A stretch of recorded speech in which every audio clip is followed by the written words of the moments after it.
今年係國家15開局之年，國家穩定嘅高質量發展係我哋嘅最大底氣。國家持續高水平雙向開放，加上科技突破同埋創新，為香港帶嚟新機遇。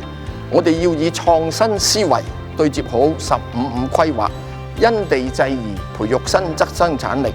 並以內聯外通、人才匯聚嘅優勢，助力企業開拓新市場。我哋預期今年香港經濟勢頭持續良好。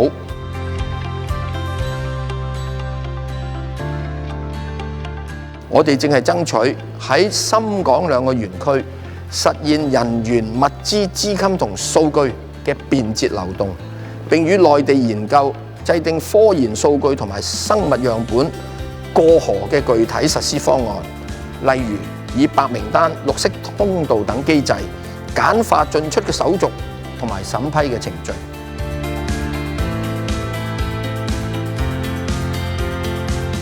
河套香港園區嘅粵港澳大灣區國際臨床試驗所，已與深圳園區建立協作平台，提供一站式臨床試驗支援，匯聚科研人員，整合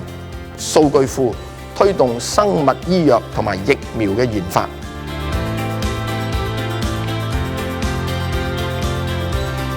政府致力落實同國家工業同信息化部簽署嘅關於發展新質生產力、推進新型工業化嘅合作協議，促進產業嘅合作。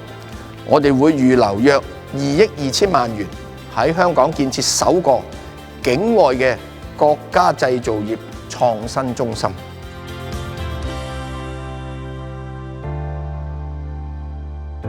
我哋上半年起將會分階段推行無人機交通管理系統、多用戶共享平台、跨境航線同埋載人飛行器等嘅應用，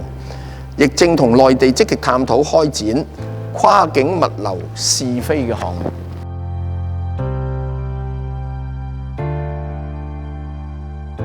香港可以協助內地航天產業同全球市場對接，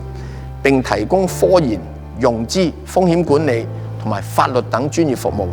引進辦將會牽頭物色合適嘅航天企業嚟香港發展。我哋亦都要求咗香港交易及結算所有限公司港交所檢視相關嘅上市規定，便利同埋吸引更多航天企業嚟香港上市。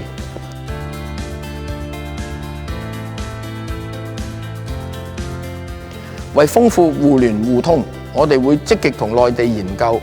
加快落實喺香港推出國債期貨，將房地產投資信託基金、房託基金納入互聯互通，將人民幣交易櫃台納入港股通，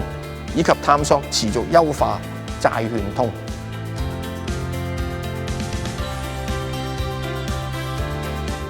政府嘅內地企業出海專班會舉辦推廣活動，吸引內地企業以香港為基地出海。我哋亦都會設立跨界別專業服務平台，集合法律、會計、財務、檢測同埋認證、市場推廣等等香港專業服務提供者，支持出海嘅企業。